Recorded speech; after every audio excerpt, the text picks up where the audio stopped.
আমরা যে এই পৃথিবীতে আসলাম, এই পৃথিবীতে কেন এসেছি, আল্লাহ তাআলা আমাদের কেন পাঠাইলেন, আমরা কি কখনো ভাবি? কখনো কি একটু চিন্তা করছি? আজকের যখন ঘুমাবেন, একদিনও কি ঘুমিয়ে বালিশের কাছে মাথা লাগায়ে আমরা কি চিন্তা করছি যে আল্লাহ তাআলা আমাকে এই দুনিয়ায় কেন এই একটা দীর্ঘ জীবন দিয়ে পাঠাইলো? কি জন্য পাঠাইলো? কি দরকার ছিল? আল্লাহ তাআলা এই পৃথিবীতে যত সৃষ্টি করেছেন সবচেয়ে উত্তম মাখলুক হচ্ছে মানুষ। উত্তম মাখলুক কারা? বলি আলহামদুলিল্লাহ। আল্লাহ বলছেন, ও আমার বান্দারা, আমি তোমাদেরকে উত্তম আকৃতিতে সৃষ্টি করেছি। অপর আর এক আয়াতে বলেছেন, আমি তোমাকে সম্মানের সহিত সৃষ্টি করেছি, মর্যাদা দিয়ে সৃষ্টি করেছি। তুমি শ্রেষ্ঠ জাতি, তুমি খায়র উম্মাত, কুনতুম খায়রা উম্মাতিন উখরিজাত লিন্নাস। তুমি হচ্ছে উম্মতে মুহাম্মাদি, তুমি হচ্ছে সবচেয়ে উত্তম, তুমি সর্বশ্রেষ্ঠ। বলি আলহামদুলিল্লাহ। এই শ্রেষ্ঠ উম্মত হয়ে আমাদের কিন্তু একটা আলাদা পাওয়ার আছে, শক্তি আছে। এই পাওয়ার কিন্তু আমরা দেখাতে পারবো কিয়ামতের ময়দানে, যদি আমরা আল্লাহর হুকুমগুলো সঠিকভাবে মানি, সঠিকভাবে পালন করি। কিন্তু ভাইরা আমার, বন্ধুরা আমার, এটা আমার জীবনকে গড়া। আর এই জীবনে, এই ইহকালীন জীবনে আমি আমার সামানা তৈরি করে নেব। একটাই স্বপ্ন, একটাই উদ্দেশ্য হচ্ছে জান্নাত যাওয়া। জান্নাত আমাদের ঠিকানা। কোথায় ঠিকানা? জান্নাত আমাদের ঠিকানা। মনে থাকবে তো? আমরা জান্নাতে যেতে চাই কি চাই না? জন্ম আমার নবীর যুগে হলে কেমন হতো, জন্ম আমার নবীর যুগে হলে কেমন হতো, দুনয়নে রাসূল পাক দেখিলে কেমন হতো, দুনয়নে রাসূল পাক দেখিলে কেমন হতো,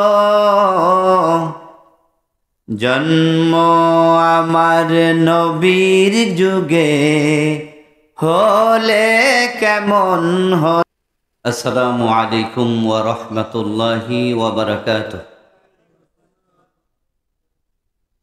ইন্নাল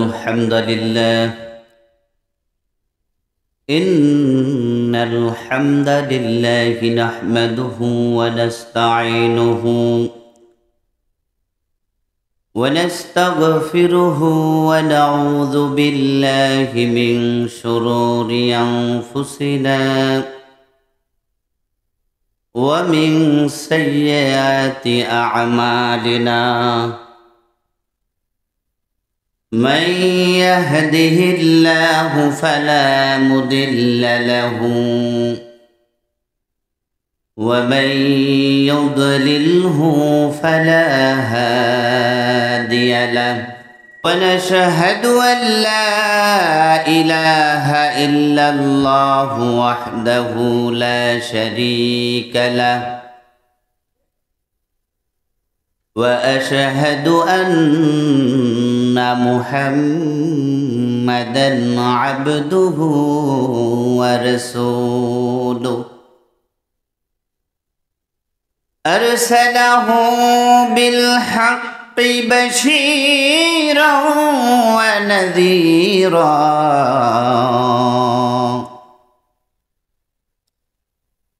وداعيا إلى الله بإذنه وسراجا منيرا.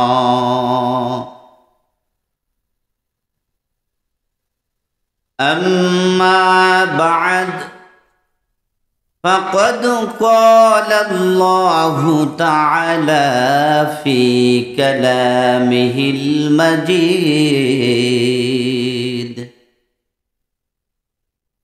والفرقان الحميد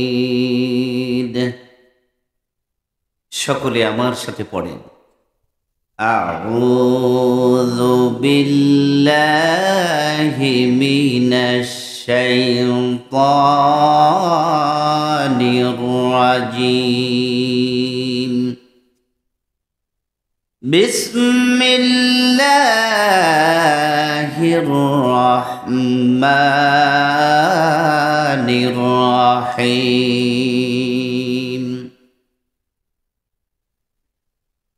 الرحمن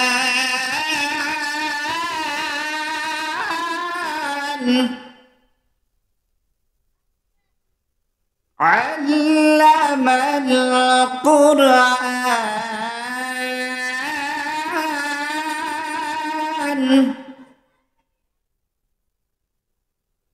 خلق الإنسان علمه البيان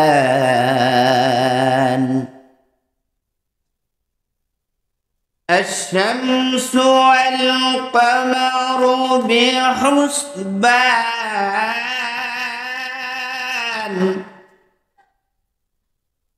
والنجم والشجر يسجدان والسماء رفعها ووضع الميزان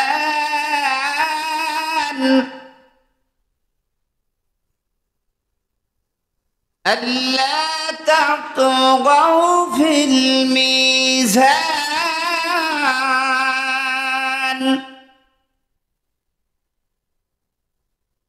وأقيموا الوزن بالقسط ولا تخسروا الميزان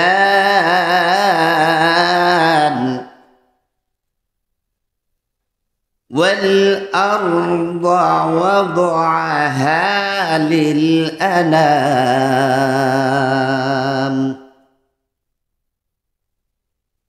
صدق الله العظيم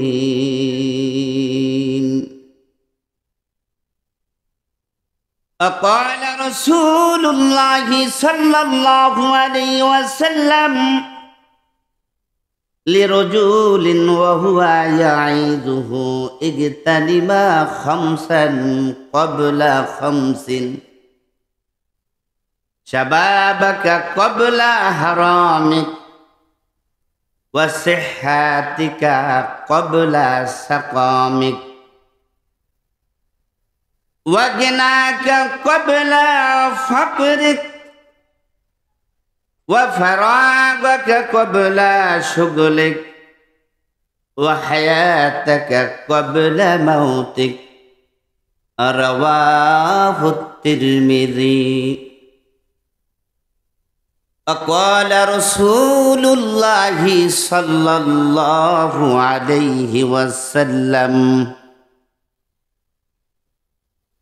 وقال تعالى في شأن حبيبه مخبرا وآمرا إن الله وملائكته يصلون على النبي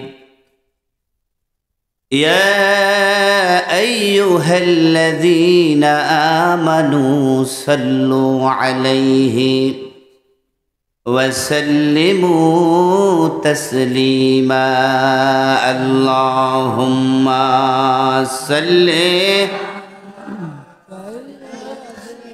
ولا آل سيدنا মাওলানা মুহাম্মদ।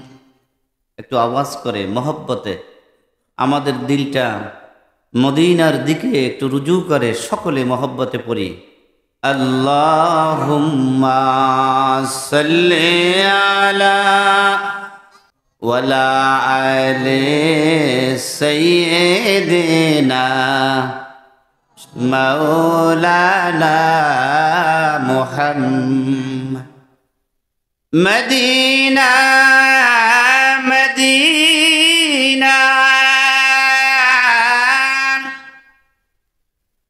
मोमिनों की गुनगुना है दीदारे मदीना आशिकों की तमन्ना है अल्लाहुम्मा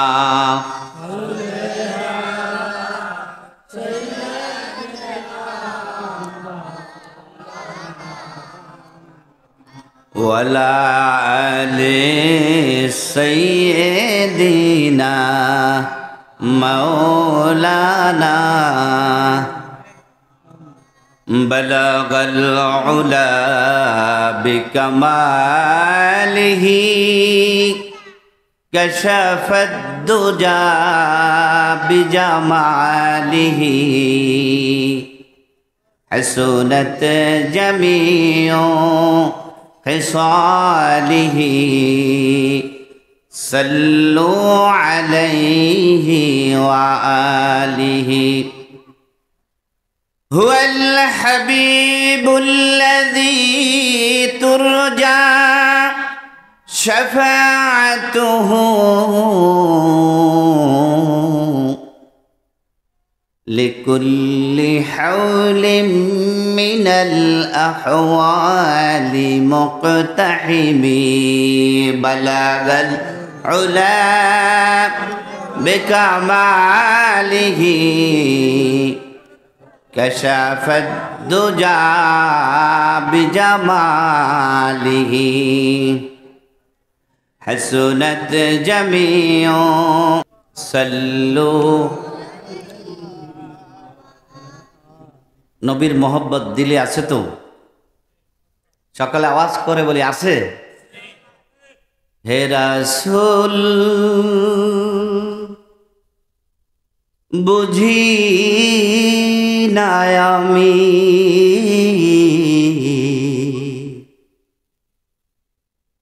রেখেছ বেঁধে মোরে কোন সুতোয় তুমি রেখেছ বেঁধে মোরে কোন সুতোয় রসুলের সাথে আমাদের একটা সুতার সাথে বাধা আছে কি না জানি না গোপনে কেমন করে জানি না গোপনে কেমন করে হৃদয়ে গড়েছ প্রেমের বলয় হে রাসূল বুঝি না আমি রেখেছ বেঁধে মোরে কোন সুতোয় তুমি রেখেছ বেঁধে মোরে কোন সুতোয় আলহামদুলিল্লাহ উত্তর করফা হানিফিয়া দাখিল মাদ্রাসার 26তম বার্ষিক ইসহাদে সওয়াব মাহফিল 26 এবং 27 ফেব্রুয়ারি 2025 খ্রিস্টাব্দ আজকের প্রথম দিন। আজকের অত্র মাহফিলের সম্মানিত সভাপতি, অত্র মাদ্রাসার প্রতিষ্ঠাতা অত্র মাদ্রাসার স্বনামধন্য সুপারিনটেন্ডেন্ট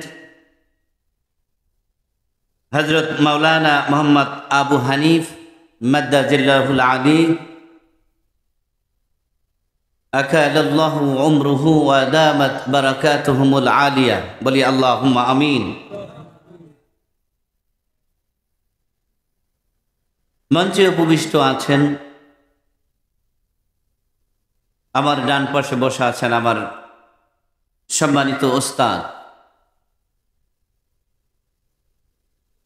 জনাব হযরত মাওলানা মোহাম্মদ আব্দুল হালিম মাদ্দাজিল্লাহুল আলী। মঞ্চে উপবিষ্ট আছেন অত্যন্ত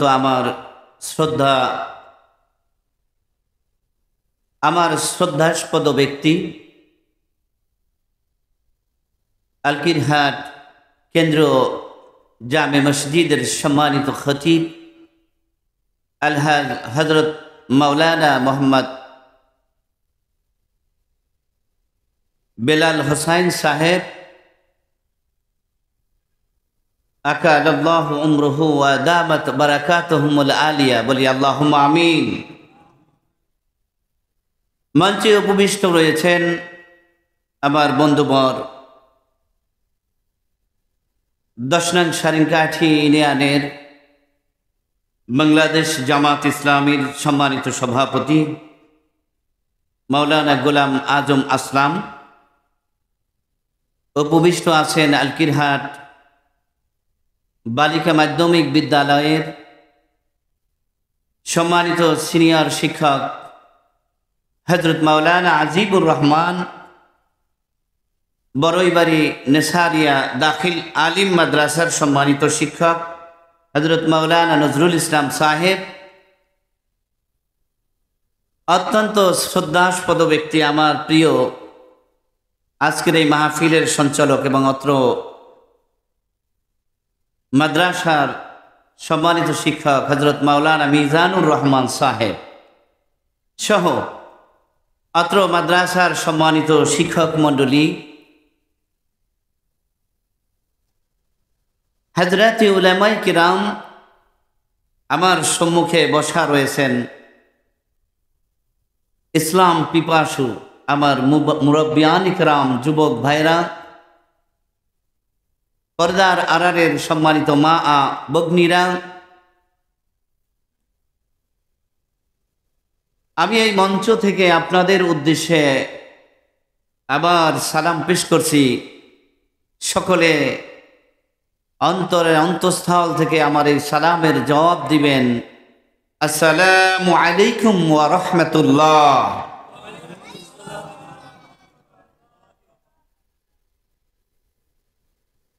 মহান আল্লাহ সুবহানাহু ওয়া তাআলার দরবারে অসংখ্য অগণিত শুকরিয়া। এই জঞ্জালময় পৃথিবীর মধ্যে আমাদের এই বাংলাদেশে রাজনৈতিক পরিস্থিতির একটি ত্রাহি ত্রাহি ভাব চলতেছে। বাংলাদেশের অর্থনৈতিক অবস্থা যখন খুব তলানিতে পৌঁছে গেছে, মানুষের মধ্যে বিভেদ চলতেছে,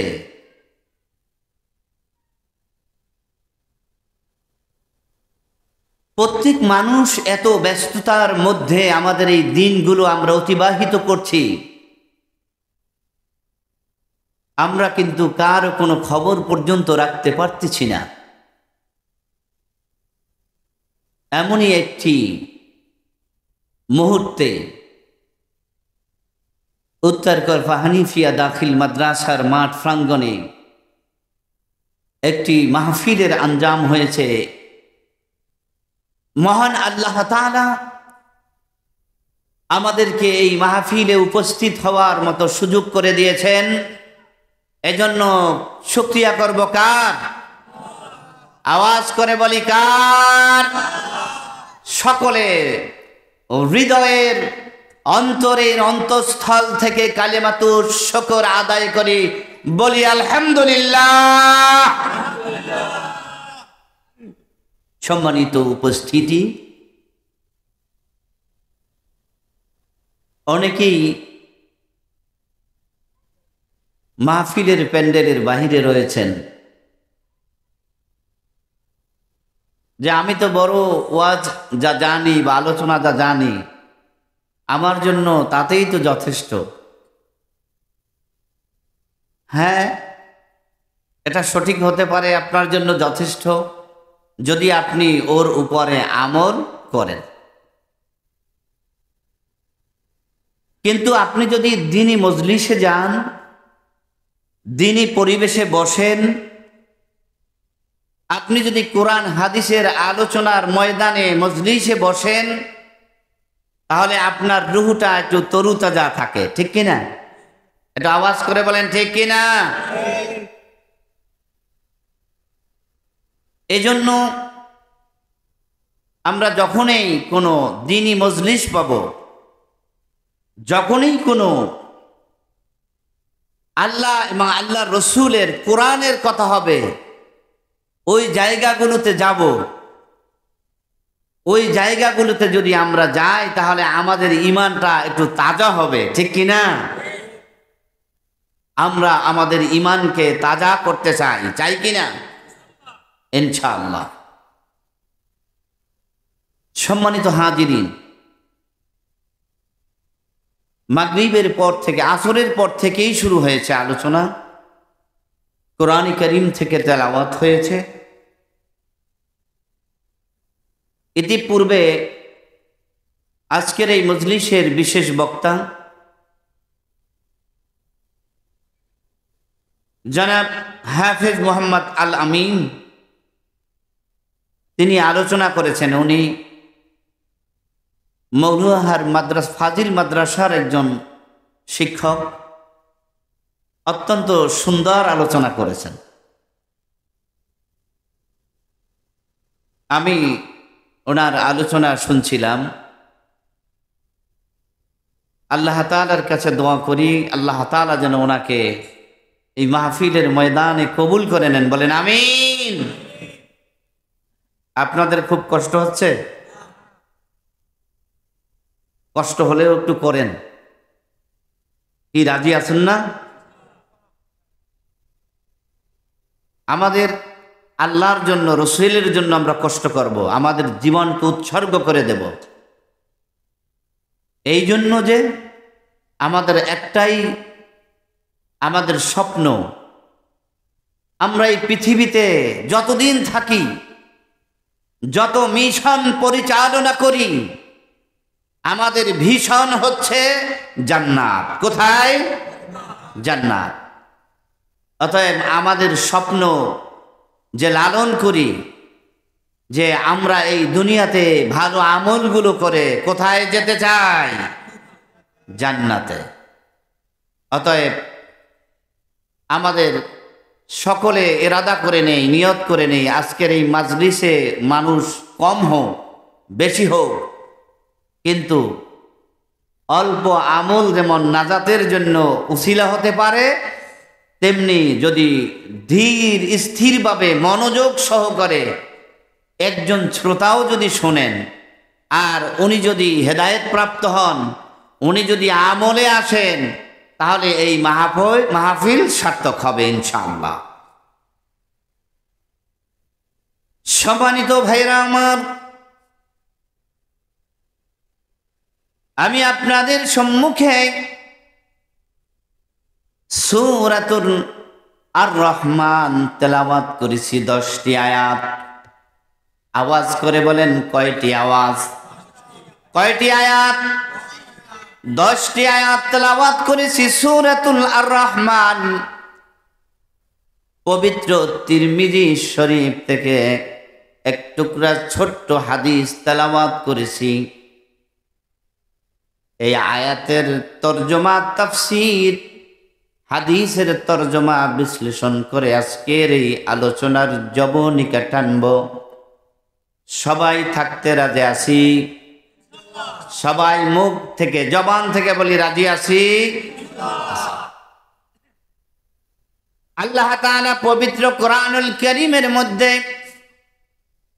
114টি সূরা নাজিল করেছেন। কোরআনুল কারীমের মধ্যে 55 নম্বর সূরা হচ্ছে সূরাতুল আর রহমান। সূরাতুল আর রহমান এমন একটি সূরা, এই সূরাটি যদি আমরা তেলাওয়াত করি এর ফজিলত আছে না নাই? সূরাতুল আর রহমানের মধ্যে আল্লাহ তাআলা বলেছেন আর রহমান। আল্লাহ তাআলার গুণবাচক নাম দিয়ে শুরু করেছেন। কি বাচক নাম? খুব খেয়াল করবেন, গুণবাচক নাম। আল্লাহ তাআলার এই গুণবাচক নামকে আরবিতে বলা হয় আসমাউল হুসনা। কি বলা হয়? এই আল্লাহর গুণবাচক নাম কতটি বলতে পারেন? 99টি। কয়টি? আর একটা হচ্ছে আল্লাহ, এই 100।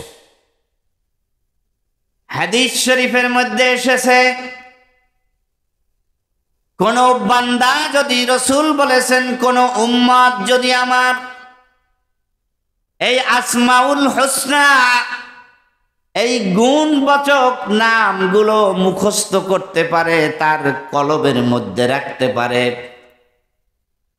আর রহমান, আর রহিম, আল জব্বার, আল কুদ্দুস, আল মুমিন, আল মুহাইমিন, আল আজিজ, আল হাকিম ইত্যাদি, এই নামগুলো যদি কারো দিলের মধ্যে মুখস্থ করে রাখতে পারে, রাসূল বললেন ওই বান্দা কাল কিয়ামতের ময়দানে আল্লাহ তাআলা তাকে জান্নাত দিয়ে দিবেন। সুবহানাল্লাহ। দেখবেন নুরানি মাদ্রাসার ছাত্ররা একদম আল্লাহর 99 নাম মুখস্থ। এই যে ছোট্ট ছোট্ট বাচ্চারা, ওদেরকে শিখায় 99 নাম ওদের মুখস্থ। সম্মানিত ভাইরা আমার, আল্লাহ তাআলা যখন এই সূরাতুল আর রহমান নাজিল করেন, রাসূল পাক সাল্লাল্লাহু আলাইহি ওয়াসাল্লামের কাছে যখন কোরআন নাজিল হতে লাগলো, রাসূলের বয়স ছিল 40 বছর, নবুয়ত পেয়েছেন, কিন্তু প্রকাশ্যে কোরআন মানুষের কাছে প্রচারের জন্য তখনও আদেশ হয়নি। সূরাতুল আর রহমান যখন নাজিল হয়েছে, আমার ভাইয়েরা, বিশিষ্ট সাহাবী আব্দুল্লাহ ইবনে মাসউদ রাদিয়াল্লাহু তাআলা আনহু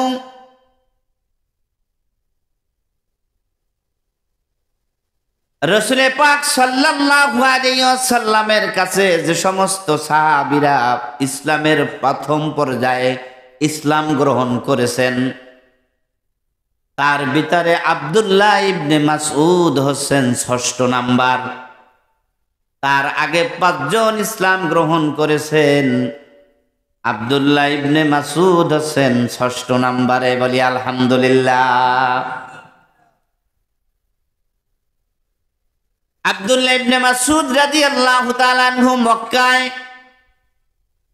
কাফের মুশরিকদের অত্যাচারে প্রাথমিকভাবে সহ্য করতে না পারে হাবশায় হিজরত করেছে। হিজরত করে কিছুদিন থাকার পরে আবার মক্কায় চলে এসেছে। মক্কায় এসে কিছুদিন থাকার পরে আবার মদিনায় হিজরত করেছেন। মক্কায় থাকাকালীন আল্লাহ রাসূল সাল্লাল্লাহু আলাইহি ওয়াসাল্লাম, সাহাবীরাও চাচ্ছিলেন যে এই কোরআন এই আরবের জনসম্মুখে আমরা তেলাওয়াত করি। বলি আলহামদুলিল্লাহ। আব্দুল্লাহ ইবনে মাসউদ বললেন, ইয়া রাসূলুল্লাহ, ইয়া হাবিবাল্লাহ, আমি ওই মক্কার উপকণ্ঠে এই মক্কাবাসীদের কাছে আমি আল্লাহর কোরআন প্রথমে শোনাই দেব।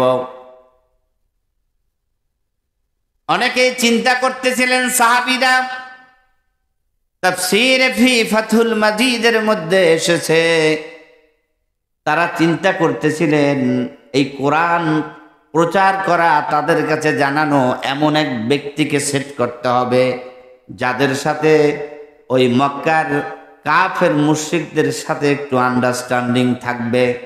অর্থাৎ সে যদি কোরআন পড়ে তারপরেও তার প্রতি একটু আঘাত না আসে, এরকম একটু লিয়াজু মেনটেন করা, তাদের সঙ্গে সম্পর্ক রাখা, এরকম ব্যক্তি যেন এই কোরআন প্রথমেই পড়ে। কিন্তু না, আব্দুল্লাহ ইবনে মাসউদ বললেন, না, আমি আব্দুল্লাহ ইবনে মাসউদ ওই কাবার চত্বরে মাকামে ইব্রাহিমের কাছে দাঁড়িয়ে আমি আল্লাহর কোরআন আমি তেলাওয়াত করে দেব। সুবহানাল্লাহ। ঠিক যেরকম কথা সেরকম কাজ। আব্দুল্লাহ ইবনে মাসউদ রাদিয়াল্লাহু তাআলা আনহু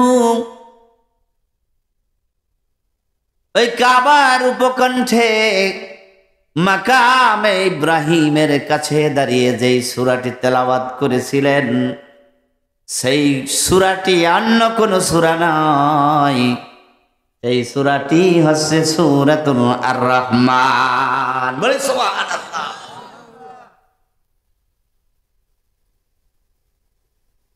সম্মানিত ভাইরা আমার, আব্দুল্লাহ ইবনে মাসউদ রাদিয়াল্লাহু তাআলা আনহু রাসূলের থেকে অসংখ্য হাদিস বর্ণনা করেছেন, অসংখ্য হাদিস বর্ণনা করেছেন। তিনি রাসূলের সান্নিধ্যে ছিলেন, রাসূলের কাছে ছিলেন। সবাই দরুদ পড়ি, আল্লাহুম্মা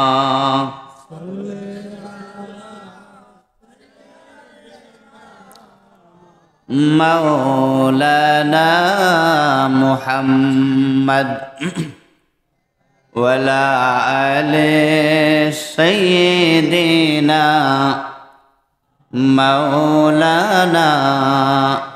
সবাই বালাগাল উলা বিকামালিহি কাশাফাদ দুজা বিজামালিহি আসুনত জামিউ খিসালিহি সাল্লু আলাইহি ওয়া আলিহি। সম্মানিত ভাইরা আমার, হযরতে জাবের রাদিয়াল্লাহু তাআলা আনহু থেকে বর্ণিত, রাসূলুল্লাহ সাল্লাল্লাহু আলাইহি ওয়াসাল্লাম একদিন সাহাবীদের কাছে বের হলেন। রাসূলুল্লাহ সাল্লাল্লাহু আলাইহি ওয়াসাল্লাম সাহাবীদের কাছে গিয়ে সূরাতুল আর-রহমান প্রথম থেকে শেষ পর্যন্ত তেলাওয়াত করলেন। রাসূল সাহাবীদেরকে আর রহমান শোনালেন। রাসূলুল্লাহ সাল্লাল্লাহু আলাইহি ওয়াসাল্লাম দেখলেন সাহাবীরা চুপ করে বসে আছে। খুব খেয়াল করে শুনেন, আল্লাহ রাসূল সাল্লাল্লাহু আলাইহি ওয়াসাল্লাম বললেন, ও আমার সাহাবীরা, তোমরা তো কিছু বলতেছ না। আমি সূরাতুল আর-রহমান এরকম জিনদের কাছেও আমি তেলাওয়াত করেছি। যখনই বলেছি ফাবি আইয়ি আলাই রাব্বিকুমা তুকাযযিবান, আমি যখন জিনদের কাছে সূরাতুল আর-রহমান তেলাওয়াত করেছি, জিনেরা সাথে সাথে বলল, লা বিশাইইম মিন নি'মাতিন রাব্বিনা নুকাযযিবু ফালাকাল হামদ। ইয়া রাব্বাল আলামিন, আপনি যে এই সূরাটি তেলাওয়াত করলেন, আমরা জিন জাতি আমরা আপনার নেয়ামত বর্ণনা করছি, নেয়ামতের স্বীকার করছি। আমরা এটাও স্বীকার করছি না আপনার সদা সর্বদা আমরা প্রশংসা বর্ণনা করছি। সূরাতুল আর রহমান এমন একটি সূরা, তার পিছনে একটি সূরা, যেই সূরাটু আল্লাহ তাআলা শাস্তির কথা বলেছেন সূরাটিতে। সূরা আর রহমানের আগের যে সূরাটি নাজিল করেছেন, সেই সূরার ভিতরে শাস্তির কথা, বালা মুসিবতের কথা বলা হয়েছে। পরবর্তীতে যখন সূরা আর রহমান তিনি নাজিল করলেন, তার ভিতরে সফলতা, আনন্দ, সুন্দর এরকম বান্দার জন্য যেই জিনিসগুলো কল্যাণকর সেই কথা বলা হয়েছে। বলি আলহামদুলিল্লাহ। সম্মানিত ভাইরা, আমি মূল আলোচনায় যাচ্ছি। আল্লাহ তাআলা পবিত্র সূরাতুল আর রহমান নাজিল করলেন আপনার আমার জন্য। এই সূরাটা অত্যন্ত ফজিলতময়, বরকতময়। আমরা একটু তেলাওয়াত করে নেই। আর রহমান, সকলে বলি আর রহমান আল্লামাল কুরআন। পরম করুণাময়, অতি দয়ালু, যার নামেই আমরা শুরু করছি, তিনি হচ্ছেন পরম করুণাময়। আর রহমান, তিনি হচ্ছেন আমাদের আল্লাহ। সকলে বলি, তিনি হচ্ছেন কে? আল্লাহ। আল্লামাল কুরআন, তিনি কোরআন শিক্ষা দিয়েছেন। আল্লামাল কুরআন, আল্লামা তিনি শিক্ষা দিয়েছেন। কোরআন, কোরআন শিক্ষা দিয়েছেন কে? সবাই বলেন কে? আল্লাহ কোরআন শিক্ষা দিয়েছেন। আল্লাহ তাআলা রাসূল পাক সাল্লাল্লাহু আলাইহি ওয়াসাল্লামের, সম্মানিত ভাইরা খুব খেয়াল করেন, আমি তাফসীর করতেছি, আপনাদের কি খারাপ লাগতেছে? কিসসা কাহিনীর যুগ শেষ, তাফসীর শুনতে হবে কোরআন থেকে। আপনার এই জীবন গড়তে হবে। এই জীবনটা আপনার ঠুনকো নয়। ঠুনকো? আওয়াজ করে বলেন ঠুনকো না। আল্লাহ তাআলা আমাকে এই দুনিয়াতে কেন পাঠালেন, আমি কির জন্য এসেছি, এই মাহফিলে আজকের কেন এসেছি? বাৎসরিক একটা মাহফিল হয় মাদ্রাসা ময়দানে, উদ্দেশ্যটা কি? কোনো খিচুড়ি খাওয়া? এক কথা বলেন, খিচুড়ি খাওয়া না। এটা আমার জীবনকে গড়া। আর এই জীবনে, এই ইহকালীন জীবনে আমি আমার সামানা তৈরি করে নেব। একটাই স্বপ্ন, একটাই উদ্দেশ্য হচ্ছে জান্নাত যাওয়া। জান্নাত আমাদের ঠিকানা। কোথায় ঠিকানা? জান্নাত আমাদের ঠিকানা। মনে থাকবে তো? আমরা জান্নাতে যেতে চাই কি চাই না? জন্ম আমার নবীর যুগে হলে কেমন হতো, জন্ম আমার নবীর যুগে হলে কেমন হতো, দুনয়নে রাসূল পাক দেখিলে কেমন হতো, দুনয়নে রাসূল পাক দেখিলে কেমন হতো, জন্ম আমার নবীর যুগে হলে কেমন হতো। আল্লাহুম্মা সাল্লি আলা সাইয়্যিদিনা মাওলানা মুহাম্মদ محمد وعلى آل سيدنا مولانا محمد। সম্মানিত ভাইরা আমার, আল্লামাল কুরআন, আল্লাহ তাআলা আমাদেরকে কোরআন শিক্ষা দিয়েছেন। এই কোরআন সর্বপ্রথম নাজিল হয়েছে কোথায় আমাদের জানা আছে? হেরা পর্বতের গুহায় রাসূল যখন ধ্যানে মগ্ন ছিলেন, হঠাৎ জিবরিল আলাইহিস সালাম রাসূলের কাছে ওহী নিয়ে এসেছেন। বুখারী আউয়াল কিতাবুল ওহীর মধ্যে আউয়ালু মা বুদিয়া বিহি রাসূলুল্লাহ সাল্লাল্লাহু আলাইহি ওয়াসাল্লাম ফি গারে হিরায়ন। রাসূল যখন হেরা গুহার মধ্যে ধ্যানে মগ্ন ছিলেন, তখন জিবরিল আলাইহিস সালাম সর্বপ্রথম ওহী নিয়ে এসে বলেন সুবহানাল্লাহ।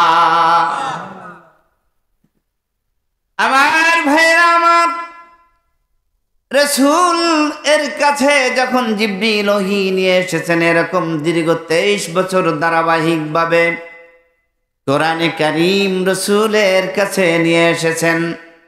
দীর্ঘ 23 বছর যাবৎকাল পবিত্র কোরআনুল কারীম আল্লাহ রাসূলের কাছে নাজিল হয়েছে। যখন যে আয়াত যে প্রেক্ষাপটে নাজিল হয়েছে, আয়াতগুলো কাতেবে ওহী যারা ছিল তারা লিখে রাখতেন, আবার যারা হাফেজ ছিল তারা ওই আয়াতগুলোকে মুখস্থ করে রাখতেন। সুবহানাল্লাহ। এরপরে নবীজির সাহাবীরা এই কোরআন মুখস্থ করে রেখেছেন, সুন্দর করে তেলাওয়াত শিখিয়ে দিয়েছেন। আল্লাহ তাআলার কাছ থেকে আমাদের প্রিয় নবী শিখেছেন, সাহাবীরা নবীর কাছ থেকে শিখেছেন। যেই সাহাবীর কথা বলেছি, আব্দুল্লাহ ইবনে মাসউদ রাদিয়াল্লাহু তাআলা আনহু, সুন্দর কোরআন তেলাওয়াত করতে পারতেন, সুন্দর কোরআনে কারীম পাঠ করতে পারতেন। সাহাবীদেরকে বলতেন, ও সাহাবীরা, তোমরা যদি কেউ সুন্দর শুদ্ধ প্রাঞ্জল ভাষায় তোমরা যদি কোরআন শিখতে চাও, তাহলে আমার সাহাবী আব্দুল্লাহ ইবনে মাসউদের কাছে যাও। সুবহানাল্লাহ। কোরআন শেখা দরকার আছে না নাই? আওয়াজ করে বলেন, আছে না নাই? এজন্য কোরআন শিখতে হবে। কোরআন শিখলে কি হবে? আল্লাহ বলছেন, আল্লামাহুল বায়ান, আল্লামাল কুরআন, আমি আল্লামা শিক্ষা দিয়েছি কোরআন, কোরআনকে আমি শিক্ষা দিয়েছি। এই শিক্ষার ধারাবাহিকতা এখনো আছে না নাই? কিন্তু আমরা কিন্তু অনেকেই কোরআন শিখতে চাই না। এই জমিনে থাকার জন্য আমাদেরকে কোরআন শিখতে হবে আগে। আমরা সব শিক্ষায় শিক্ষিত হতে পারবো, কোনো বাধা আছে? বলেন, আছে? সব শিক্ষাই শেখা যাবে, কিন্তু সর্বপ্রথম শিখতে হবে কোরআনের শিক্ষা, দ্বীনের শিক্ষা আমাদের শিখতে হবে। কিসের শিক্ষা? দ্বীনের শিক্ষা। সম্মানিত ভাইরা, কোরআন শিখতে হবে আমাদের। কেন? যে এই কোরআন অনুসারেই আমার জীবনকে পরিচালনা করতে হবে। কি অনুসারে? কোরআন অনুসারে। কিন্তু আমরা কোরআন মানি মুখে, কোরআন মহব্বত করি, খুব মহব্বত করি, আর কোরআনের জন্য আমার জীবন উৎসর্গ করে দিতে চাই। কিন্তু সকালবেলা নামাজ পড়ে একটা আয়াত কোরআনের পরেই কথা বলে না, পড়ি না। কেন পড়ি না? তাহলে কোরআনের মহব্বত কি করলাম? কোরআনের ভালোবাসা কি হইল? এটা মুখে মুখে, এটা লোক দেখানো কথা, বাস্তবতার নিরিখে আমি কোরআনকে মহব্বত করি না। অতএব কোরআনকে যদি মহব্বত করি, কোরআনকে যদি ভালোবাসি, আপনাকে প্রতিদিন ন্যূনতম 5টা আয়াত হলেও আপনাকে তেলাওয়াত করতে হবে। যারা কোরআন পড়তে পারি, কোরআনের কিন্তু অনুবাদ সহ বাজারে বের হয়েছে। আপনি ইচ্ছা করলে ফজরের নামাজের পরে কোরআন তেলাওয়াতের পরে আপনি ওর তর্জমাটাও কিন্তু শিখতে পারেন। দেখবেন যে কোরআনের মধ্যে কত সুন্দর আল্লাহ তাআলা কি বলেছেন এবং আপনার জীবন ওই অনুসারে আপনি গড়তে পারেন ইনশাআল্লাহ। সম্মানিত ভাইরা আমার, এর পরের আয়াতে আল্লাহ তাআলা বলতেছেন খলাকাল ইনসান, আল্লাহ তাআলা মানুষকে সৃষ্টি করেছেন। এখান থেকে প্রথম আল্লাহ তাআলা এই পৃথিবীতে সৃষ্টি করেছেন আমাদের আদি পিতা হযরতে আদম আলাইহিস সালামকে। কাকে সবাই বলি? আল্লাহ তাআলা হযরতে আদম আলাইহিস সালামকে সৃষ্টি করলেন। আদম আলাইহিস সালামকে তার বিপরীত লিঙ্গ থেকে হযরতে হাওয়া আলাইহিস সালামকে সৃষ্টি করলেন। আল্লাহ তাআলা সূরাতুন নিসার মধ্যে বলেছেন, ইয়া আইয়ুহান নাসু উবুদু রাব্বাকুমুল্লাযী খালাকাকুম মিন নাফসিন ওয়াহিদাহ। আল্লাহ তাআলা সর্বপ্রথম হযরত আদম আলাইহিস সালাম তাকে সৃষ্টি করলেন মিন নাফসিন ওয়াহিদা ওয়া খালাকা মিনহা যাওজিহা। এরপরে তার বিপরীত লিঙ্গে সৃষ্টি করলেন তার স্ত্রী হযরতে হাওয়া আলাইহিস সালামকে। ওয়া বাসা মিনহুমা রিজালান কাসীরান ওয়া নিসা। এরপরে হযরত আদম এবং হাওয়া আলাইহিস সালাম থেকে এই পৃথিবীতে অগণিত নারী এবং পুরুষ আল্লাহ সৃষ্টি করলেন। সুবহানাল্লাহ। আল্লাহ তাআলা এই পৃথিবীতে এই যে আমরা এসেছি কাদের থেকে? হযরতে আদম এবং হাওয়া আলাইহিস সালাম থেকে।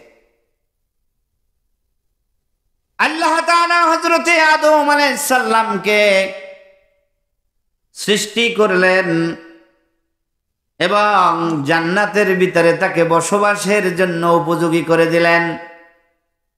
কিন্তু আল্লাহ তাআলা বললেন, আদম, হ্যাঁ আদম নবী, আমি তোমাকে সৃষ্টি করে জান্নাতের ভিতরে রেখে দিলাম। আমাদের জায়গা কোথায়? জান্নাতে। আমাদের জায়গা কোথায়? জান্নাতে।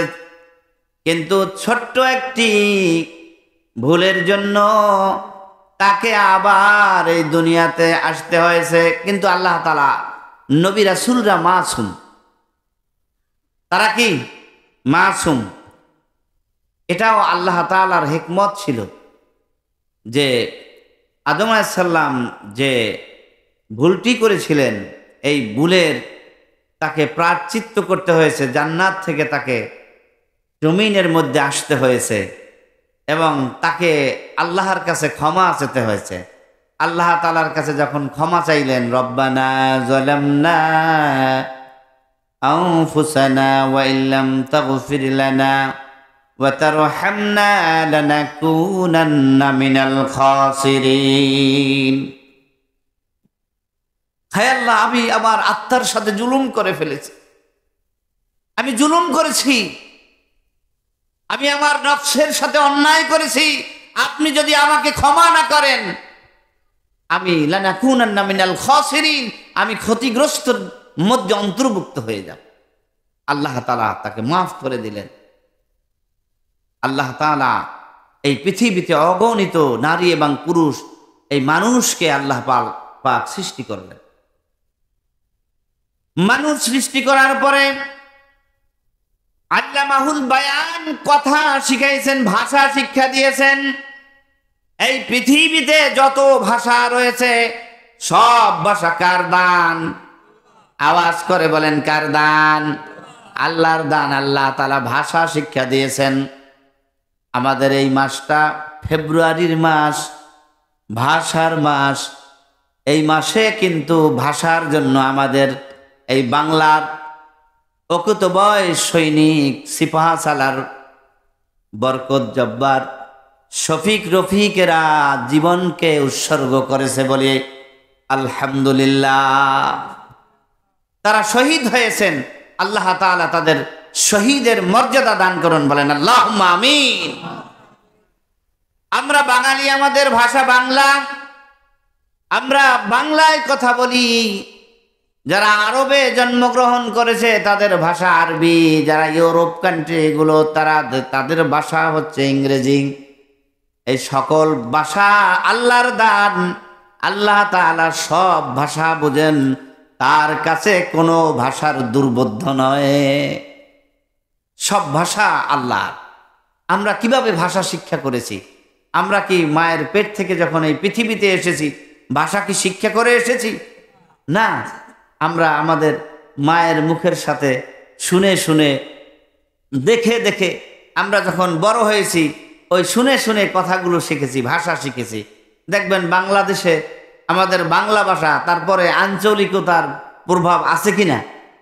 আমাদের বরিশালের একরকম ভাষা, চিটাগাংয়ে একরকম, সিলেটে একরকম, বিভিন্ন জায়গায়, ঠিক না?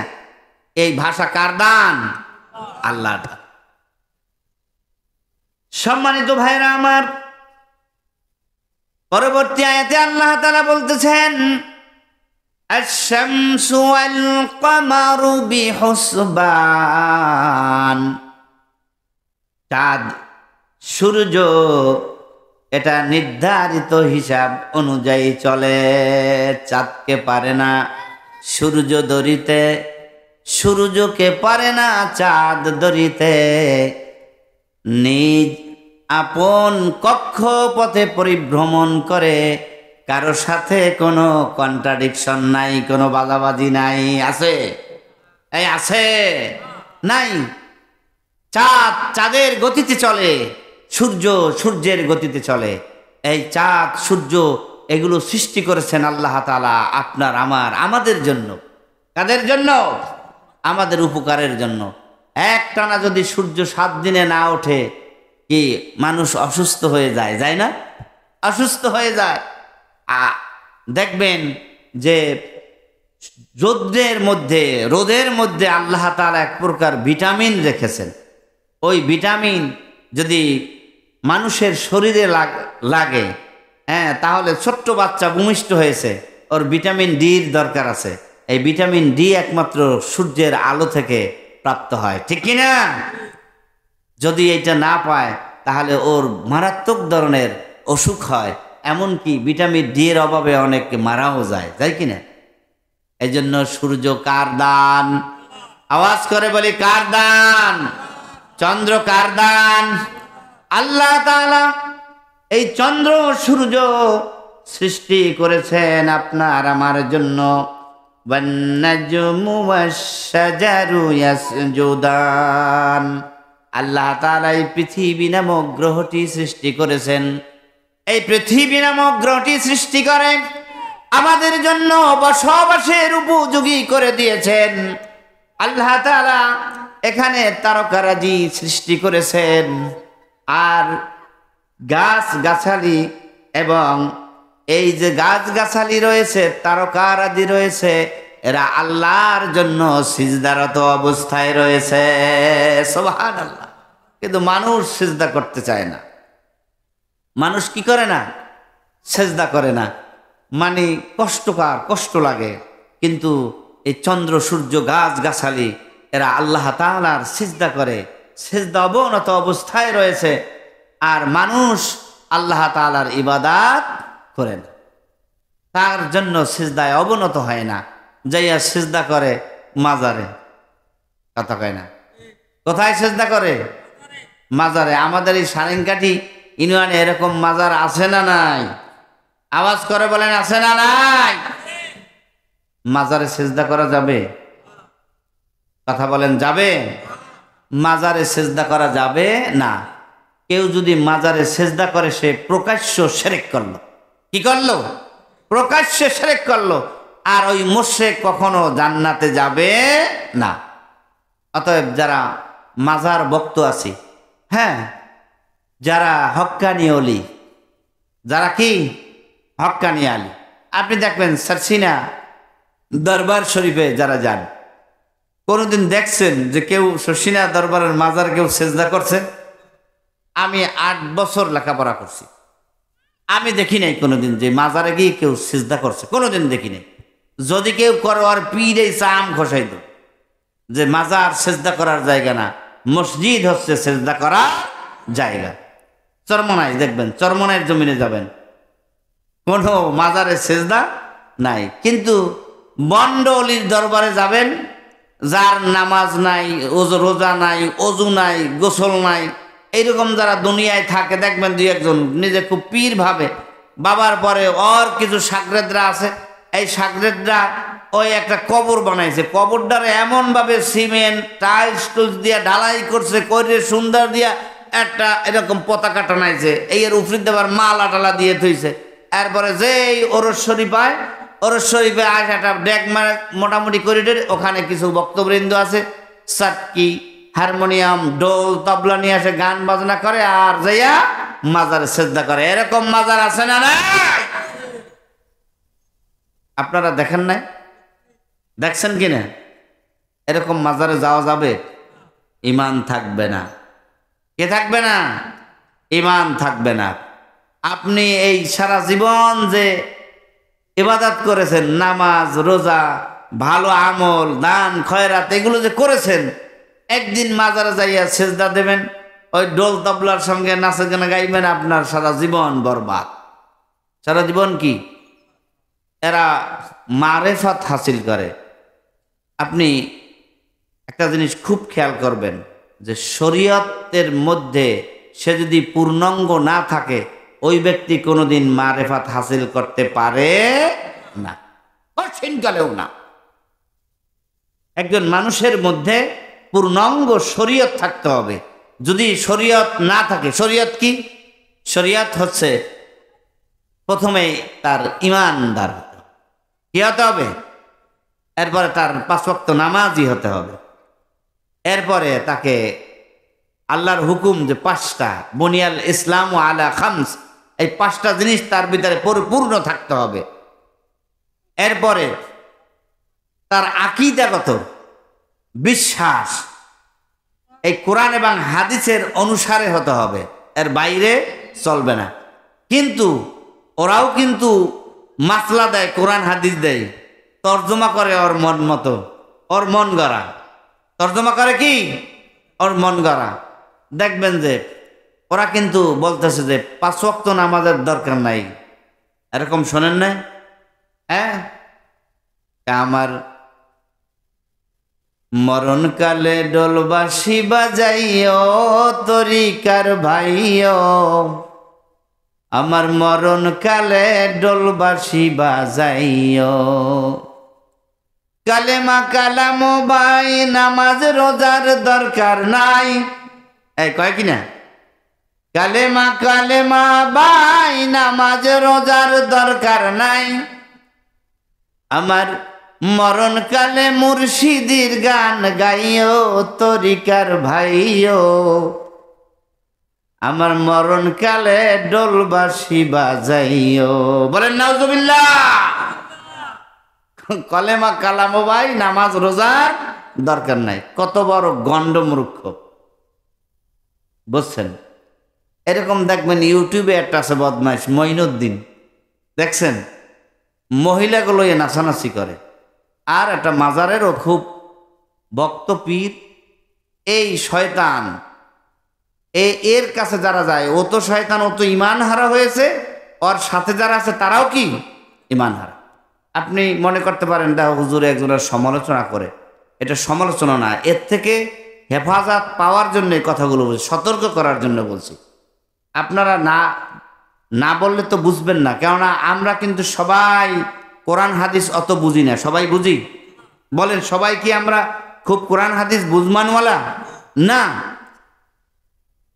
এই জন্য আমরা অনেকের কথায় আপনাকে এমন সুন্দর মিষ্টি কথা বলবে, আপনি তার প্রতি ঝুঁকে যাবেন। যেমন উদাহরণ, হঠাৎ একজন ক্যানভাসার রাস্তার পাশে ক্যানভাসার দিচ্ছে, দেখবেন একজন ক্যানভাসারের ওই ক্যানভাসার শুনতে আমরা এই যারা আছি বইছি না, অনেকেই শুনছি না, শুনছি। ক্যানভাসারের ঔষধে রোগ ভালো হইবে না এমন আছে কেউ? সব রোগ ভালো হয়। কোনটা বলবেন? প্রত্যেকটা রোগ ভালো হবে ক্যানভাসারের ঔষধে। কিন্তু আমরা কিন্তু এই ক্যানভাসারের কাছ থেকে আমরা ঔষধ কিনি না। সর্বশেষ আমি একদিন এক বাজারের দোকানে বসা, আর হ্যান্ডমাইকে উনি ক্যানভাস করতে আছে, কেউ কিনতেছে না। বলতেছে, ভাই এমন কোন বলদ ভাইও কি নাই যে আমার একটা ফাইল কিনবেন? চিন্তা করতে পারেন, এমন কি বোগদা নাই যার জ্ঞান নাই যে আমার একটা আসে ঠকবেন আমার একটা, এরপরও কিন্তু যাইয়া এই নেই একটা ফাইল কেনে কিনা কি সব রোগ ভালো হয়েছে। এরকম ঠগা আমরা খাইছি, এরকম লোক আছে না? এক কথা বলেন, আছে কি না? আছে। তা ওরা এমন ভাবে আপনাকে কথা বলবে যে তোমার নামাজ কি জন্য লাগবে, তোমার রোজা লাগবে কিতে, এই 5 জায়গায় নামাজের তোমার দরকার নাই বেটা, নামাজ পড়বি হুজুরি করবেন নামাজ, দিলেন নামাজ, আমার পীর মুর্শিদের নামাজ, বলেন নাউজুবিল্লাহ। আপনি এগুলোর সাথে মিশে দেখেন, কথা বললে দেখেন যে এরা কত বড় ভয়ঙ্কর। কিন্তু আল্লাহ তাআলা সর্বপ্রথম জিজ্ঞাসা করবেন কিয়ামতের ময়দানে, আউয়ালু মা ইউহাসাবু বিহিল আবদু ইয়াউমাল কিয়ামাতি as-সালাত। সর্বপ্রথম জিজ্ঞাবে কিসের কথা? আওয়াজ করে বলেন কিসের কথা? নামাজের কথা জিজ্ঞেস করবেন। কে বলতেন না যে মারফতের কথা বলবেন?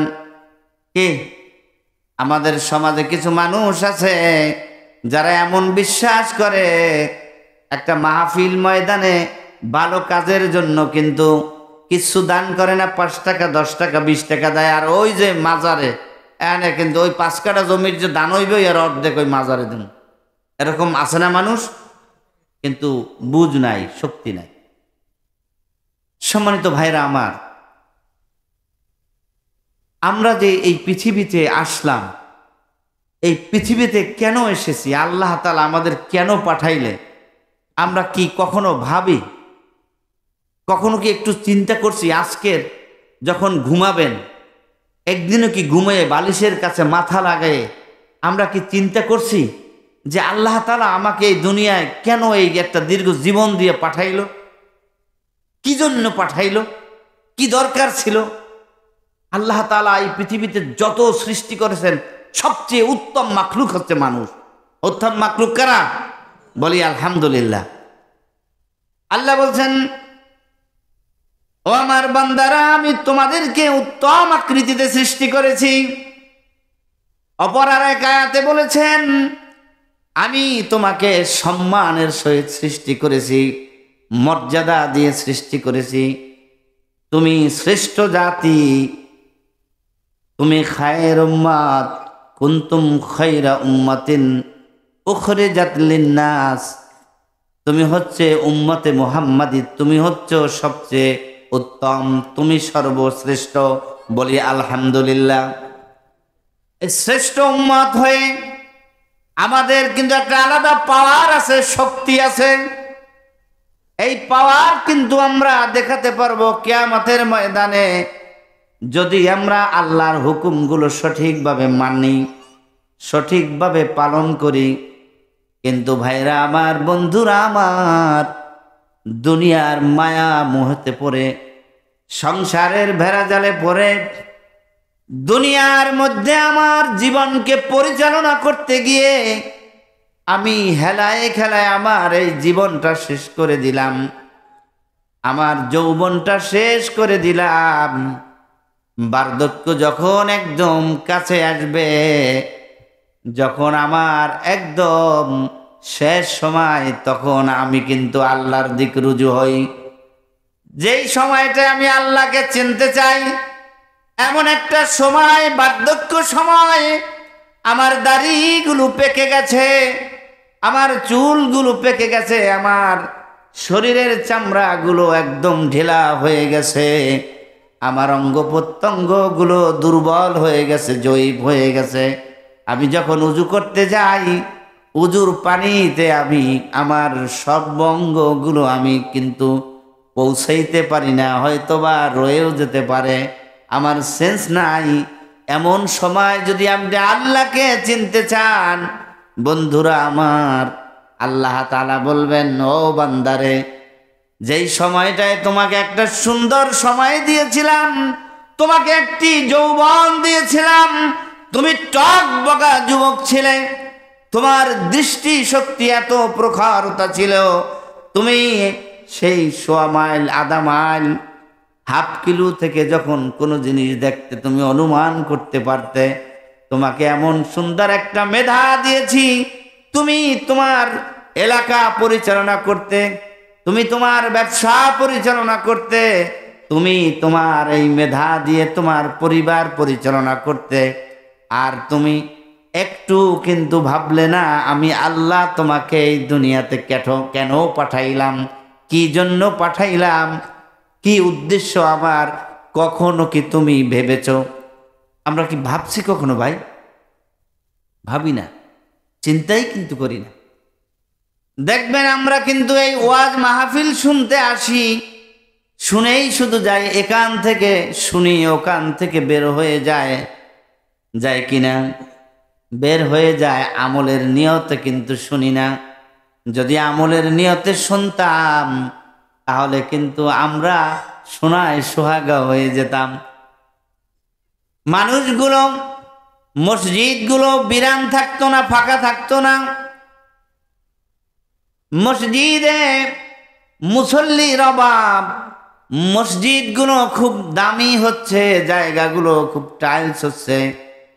ভাইরা আমার, আপনাদেরকে শোনাতে চাই, আল্লাহ রসুল বলেছেন, আল্লাহ তাআলা এই বান্দাদেরকে এত আদর করে সৃষ্টি করলেন, কিয়ামতের ময়দানে যখন মুসিবতের দিনে এই মানুষগুলোর আমলগুলো আল্লাহ তাআলা দেখবেন, মানুষগুলো আমলগুলো ওই মানুষের হাতে কিন্তু এই আমলগুলো দিবেন, আপনি দেখতে পারবেন।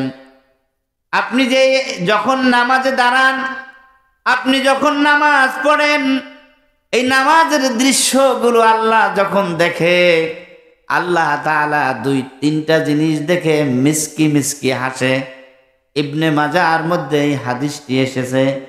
আল্লাহ রসুল সাল্লাল্লাহু আলাইহি ওয়াসাল্লামের ইরশাদ করেছেন, আল্লাহ তাআলা তিনটি জিনিস দেখে মৃদু মৃদু হাসেন। এক নাম্বার হচ্ছে, বান্দা যখন নামাজে দাঁড়ায়, কোথায় দাঁড়ায়? নামাজে দাঁড়ায়, আল্লাহর শ্রেষ্ঠত্ব বর্ণনা করে, আল্লাহু আকবার তাকবীর দিয়ে যখন তাহারিমা বাঁধে, কাতারগুলো এমন সুন্দর সোজা করে দাঁড়ায়, দাঁড়ায় কার উদ্দেশ্যে নামাজ আদায় করে? আওয়াজ করে বলেন, আর জোরে বলেন, কার? আল্লাহু আকবার। সকলে বলেন আল্লাহু আকবার। আল্লাহ মহান, আল্লাহর এই শ্রেষ্ঠত্ব যখন বর্ণনা করেন, আল্লাহ তাআলার ওই নামাজীদের কাতারগুলোর দৃশ্য দেখে মৃদু মৃদু হাসেন, সুবহানাল্লাহ। কিন্তু আমরা ওই কাতারে শামিল হই। সম্মানিত ভাইরা, আল্লাহ রসুল সাল্লাল্লাহু আলাইহি সাল্লাম বলতেছেন, আল্লাহর একটা দৃশ্য দেখে মৃদু মৃদু হাসে। আল্লাহর দ্বীন হচ্ছে, ইসলাম হচ্ছে আমাদের জীবন বিধান, ইসলাম হচ্ছে আমাদের ধর্ম। এই দ্বীনকে প্রতিষ্ঠা করার জন্য আল্লাহর নির্দেশ রয়েছে, আকিমুদ্দীন, তোমরা দ্বীনকে প্রতিষ্ঠা করো। আল্লাহর জমিনে আল্লাহর দ্বীনকে প্রতিষ্ঠা করার জন্য আপনার সর্বোচ্চ চেষ্টা থাকতে হবে। আপনি যদি মন গড়া মতবাদ প্রতিষ্ঠা করতে চান, আপনি যদি কোরআনকে প্রতিষ্ঠা করতে না চান, তাহলে আপনি সঠিক পথে নাই। আপনি নামাজ পড়লেন ফরজ, ঠিক আছে, আপনি রোজা রাখলেন ফরজ, ঠিক আছে, আপনি রসুলের সুন্নত দাঁড়িয়ে রাখলেন, ঠিক আছে, টুপি পরলেন, ঠিক আছে, কিন্তু আপনার এই দ্বীনকে, আল্লাহর আইনকে, আল্লাহর দ্বীনকে জমিনের মধ্যে প্রতিষ্ঠা করবেন, জমিনের মধ্যে আল্লাহর দ্বীনকে কায়েম করবেন, আপনার এরকম কিন্তু নিজের মধ্যে এরকম রিক্রিয়েশন নাই। দেখেন রসুল বলতেছেন, যখন কোনো বান্দা কোন আল্লাহর বান্দা আল্লাহর দ্বীনকে প্রতিষ্ঠা করার জন্য যুদ্ধের ময়দানে উপনীত হয়, রসুলের জীবনে রসুল যুদ্ধ করছেন কিনা, ইসলামকে এই পৃথিবীর মধ্যে টিকিয়ে রাখার জন্য যুদ্ধ করছেন কি করে নাই? আওয়াজ করে বলেন করছে কিনা? সর্বপ্রথম যে রণাঙ্গনে যুদ্ধ হয়েছে, বদরের যুদ্ধটা হয়েছিল। কেতাবুল মাগাজি বুখারী সানির মধ্যে আল্লাহ রসুল বলেছেন, আপনাদেরকে শুনাই দেই, হাদিসটার এবারটা এভাবে এসেছে। এই বুখারীর মধ্যে যে এসেছে গজওয়ায়ে বদরের কথা বলেছে, প্রথম রণাঙ্গনে যুদ্ধটা হয়েছিল। সূরাতুল ইমরানের মধ্যে এসেছে, কদ কানা লাকুম ফি ফিআতাইন ইলতাকাতা, দুটি দলের মধ্যে যুদ্ধ চলতেছিল। ফিআতুন তুকাতিলু ফি সাবিলিল্লাহ, একটা দল যুদ্ধ করেছে আল্লাহর রাস্তায়। আওয়াজ করে বলেন কোন রাস্তায়? উদ্দেশ্য হচ্ছে ইসলামকে আল্লাহর জমিনে প্রতিষ্ঠা করা। এই যুদ্ধটা এমন সময় হয়েছিল, রাসূলুল্লাহ সাল্লাল্লাহু আলাইহি ওয়াসাল্লাম মক্কা থেকে হিজরত করে মদিনায় গিয়েছেন। মদিনায় গিয়েছেন এমন একটা সিচুয়েশনে, যখন মক্কা থেকে মদিনায় ওই কাফের মুশরিকরা আক্রমণ করবে। রাসূলুল্লাহ সাল্লাল্লাহু আলাইহি ওয়াসাল্লাম তখন তিনিও ওখানে দ্বীনের দাওয়াত দিয়ে আল্লাহ রসুল 313 জন সাহাবী প্রস্তুত করছে। বলি আলহামদুলিল্লাহ। কয়জন সাহাবী? উদ্দেশ্য ইসলামকে পৃথিবীর বুকে সমুন্নত রাখা। কোথায় সমুন্নত রাখা? কেননা তিনি মক্কা থেকে মদিনায় হিজরত করে গেছেন। রসুলের মনের মধ্যে কষ্ট আছে না নাই? আওয়াজ করে বলেন আছে না নাই? সম্মানিত ভাইরা আমার, কাফেররা 1000 সৈন্য সুসজ্জিত হলো, রসুল 313 জন নিয়ে প্রস্তুত হলেন। আল্লাহ তাআলা কোরআনে রসুলকে আয়াত জানাই দিলেন, জিবরাইল মাধ্যমে ওহী পাঠাই দিলেন। ফিআতুন তুকাতিলু ফি সাবিলিল্লাহ ওয়া উখরা কাফির ইয়ারাউনাহুম মিসলাইহিম রাল আইন। যখন ওই ময়দানে যুদ্ধ চলতেছিল, ইয়ারাউনাহুম তারা দেখতেছিল, মিসলাইহিম দ্বিগুণ, রাল আইন চক্ষুষ দর্শকে, অর্থাৎ কাফেররা নিজেদের অপেক্ষা মুসলমানদেরকে দ্বিগুণ দেখতেছিল। সুবহানাল্লাহ। 313, ওরা হচ্ছে 1000, ওরা মুসলমানকে দেখে 2000। বুঝেন না? এই সাহায্য ছিল কার? কার ছিল? বুখারী সানির মধ্যে হাদিসটি এসেছে, যখন বদরের প্রান্তরে গেলেন রসুল সাহাবীদেরকে নিয়ে হাত তুলেন, আল্লাহুম্মা আনসুর, হে আল্লাহ আপনি সাহায্য করেন, আলাইনা ফি গাজওয়াত বদর, বদরের এই প্রান্তরে আপনি আমাদেরকে আপনার গায়বী মদদ দ্বারা সাহায্য করেন। সুবহানাল্লাহ। তাদের ঈমানী শক্তি ছিল, সেই ঈমানের বলে বলিয়ান হয়ে বদরের মাঠে সেই যুদ্ধ করে আল্লাহর রাসূল সাল্লাল্লাহু আলাইহি ওয়াসাল্লাম বদরের প্রান্তরে জয়লাভ করলেন। বললেন সুবহানাল্লাহ। ইসলাম প্রতিষ্ঠিত হয়ে গেল, গেড়ে গেল। কাফেররা হেরে গেল 313 জন সৈন্যের কাছে। এই ঘটনাটা এজন্য বলেছি, আল্লাহ তাআলা এমন একটা দৃশ্য দেখে মৃদু মৃদু হাসেন। যখন কোন মুজাহিদ যুদ্ধের ময়দানে আল্লাহর দ্বীনকে প্রতিষ্ঠার জন্য যুদ্ধের ময়দানে যুদ্ধে লিপ্ত হয়, ওই মুজাহিদ দেখতেছে মুসলমানদের বিপর্যয় দেখতেছে। এমনই সময় সৈন্যরা পিছন দিকে ব্যাক করতেছে, কিন্তু ওই মুজাহিদ এমন যোদ্ধা যে চিন্তা করতেছে, আমি তো আল্লাহর দ্বীনকে আল্লাহর জমিনে কায়েম করব, ইসলামকে প্রতিষ্ঠা করব, কোরআনের রাজ প্রতিষ্ঠা করব। তিনি ওই বিপর্যয় দেখেও পিছনে হাঁটেন না, তিনি সম্মুখের দিকে অগ্রসর হন। তিনি জানেন হয়তোবা তিনি শহীদ হয়ে যাবেন, তারপরও সম্মুখে হাঁটেন। এমন ওই হাঁটার দৃশ্যটা দেখে আমার প্রভু মৃদু মৃদু হেসে দেন। সুবহানাল্লাহ। সম্মানিত ভাইরা, কষ্ট হইতেছে আপনার? অল্প সময়ের মধ্যেই শেষ করবো ইনশাআল্লাহ। আমাদেরকে ইসলামের অনুশাসন মেনে চলতে হবে, রাজি আছি? মুখে বললে কাজ হবে না, কাজে পরিণত করতে হবে ইসলামকে। এখন কয়েকটি আমলি কথা বলবো, খুব খেয়াল করে শুনবেন। ইসলাম সে তো পরশ মানিক, কে পেয়েছে তারে খুঁজি, পরশে যারা শোনা হয়েছে তাদেরই মরা বুঝি।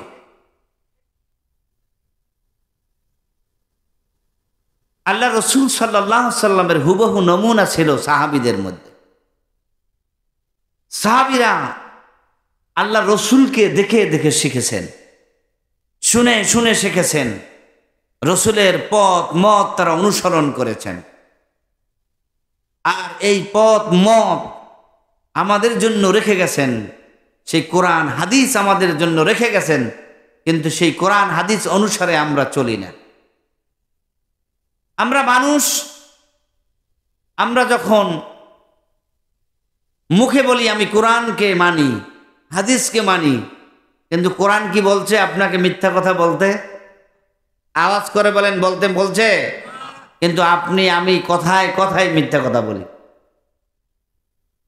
কোরআন কি বলছে যে তোমরা দোকানপাটে বসবা, বিভিন্ন জায়গায় বসবা, খালি তোমার ভাইদের সম্পর্কে সমালোচনা করবা, একজন আরেকজনের সম্পর্কে খালি সমালোচনা। দেখবেন আপনি দোকানপাটে কি যে সমালোচনা চলে, চলে না? আওয়াজ করে বলেন, চলে কি না? চলে। কিন্তু এর দ্বারা বেনিফিটটা কি বলেন? আমাদের ফায়দাটা কি? মানে একটা আত্মতৃপ্তি। কি কথা কন না কেন? মানে অমুকের আমার ভালো লাগে না। কেন লাগো না? আমার স্বার্থে একটু আঘাত হয়েছে, এই জন্য ওনার আমার ভালো লাগে না, এই জন্য আমি অর্থাৎ সুযোগ পেয়েছি এমন সমালোচনায় লিপ্ত হয়েছি, বলিষ্ঠ একজন যোদ্ধা, ঠিক কিনা? এই সমালোচনা করা যাবে?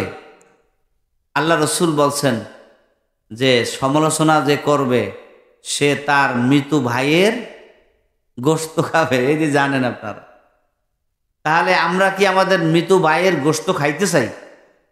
এই কথা বলেন, খাইতে চাই?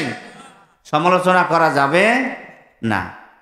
আর আপনি দেখবেন, যদি আপনি সমালোচনাকারী যদি ওই সমালোচনার পাত্র না হয়, তাহলে আপনি বহতান করলেন, এর চেয়েও মারাত্মক গুনাহ, কবিরা গুনাহ। কি গুনাহ? কবিরা গুনাহ। তাই সারাদিন যে ভালো কাম করতে পারলেন না, কিন্তু একটু সমালোচনা করে আপনার সব আমল জিরোতে। আপনার এই দুই কান্দে দুজন ফেরেশতা আছে, তারা লিখতে আছে কিনা? লিখতে আছে কিনা? লিখতে আছে। সম্মানিত ভাইরা আমার, এই পৃথিবী থেকে যখন চলে যাব, এমন কিছু আমল করে যাব যেই আমলগুলো আমার জন্য পাতেও হবে। যেই কথাগুলো আপনাদের বলতেছিলাম, আমাকে কিছু জিনিস নিয়ে ভাবতে হবে, চিন্তা করতে হবে। আমরা যদি সেই চিন্তা না করি, এখনই সেই চিন্তার সময়। আমি আপনাদের কাছে একটি হাদিস পেশ করেছি। রাসূলুল্লাহ সাল্লাল্লাহু আলাইহি সাল্লাম বলতেন, লিরাজুলিন হুয়া ইয়াইযুহু। আল্লাহ রাসূল সাল্লাল্লাহু আলাইহি ওয়াসাল্লাম জনৈক ব্যক্তিকে উপদেশ দিতে গিয়ে রাসূল সাল্লাল্লাহু আলাইহি সাল্লাম বললেন, ইগতানিম খামসান ক্বাবলা খামসিন। পাঁচটি বিষয়ের আগে পাঁচটি বিষয়ের প্রতি সময় থাকতেই গুরুত্ব দাও। কয়টা বিষয়? আওয়াজ করেন। পাঁচটা বিষয়। এর উপরে পাঁচটা বিষয়কে সময় থাকতেই গুরুত্ব দিতে হবে।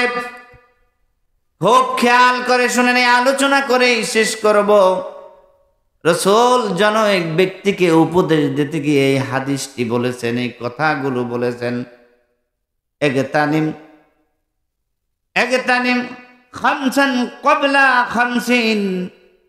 পাঁচটা জিনিসের উপর পাঁচটা জিনিসের প্রাধান্য দিও। তোমরা মৃত্যুর আগে, তোমরা এই জিনিসটা তোমরা সব সময় করবে। যেই 5টা জিনিস কি আমি আপনাদের কাছে বলতেছি। সম্মানিত ভাইরা আমার, শাবাবাকা ক্বাবলা হারামিক, রাসূলুল্লাহ সাল্লাল্লাহু আলাইহি সাল্লাম বললেন, বার্ধক্য আসার আগে তুমি যৌবনের প্রাধান্য দিও। এই যে কথা বলছি, আমার নানি একটা কথা বলতো যে বুড়া বয়সে ইবাদত করা আর পাতি সিরগালের কাছে মুরগি বর্গা দেওয়া সমান কথা। কথাটা গুরুত্ব আছে না? পাতিয়ে সিরিয়ালের কাছে মুরগি বর্গা দিলে পাওয়া যায়? এক কথা বলে না, পাওয়া যায়? পাওয়া যায় না। ও তো খাই ফেলাইবার। বুড়া বয়সের ইবাদত কি কবুল? মানে কবুল করার মালিক তো আল্লাহ, কিন্তু দেখবেন সেজদা দেশে কেন উজুই নাই। উজু করছে গুরমুরে বেজে নাই, কি প্রস্রাব করছে পানি খাওয়ার পর আবার দেখা রয়েছে টপটপ অপবিত্র। এরকম হয় কি না? আর আপনি জুয়ান, সেই আসরের সময় উজু করছে, এসা পড়ছে, আসর মাগরিব 3 ওয়াক্ত একসাথে পড়ছে। সুবহানাল্লাহ, কি শক্তি তার! কিন্তু এই জন্য বার্ধক্য আসার আগেই আমাদের খেয়াল রাখতে হবে কিসের? যৌবনের। আওয়াজ করে বলেন কিসের? যৌবনের।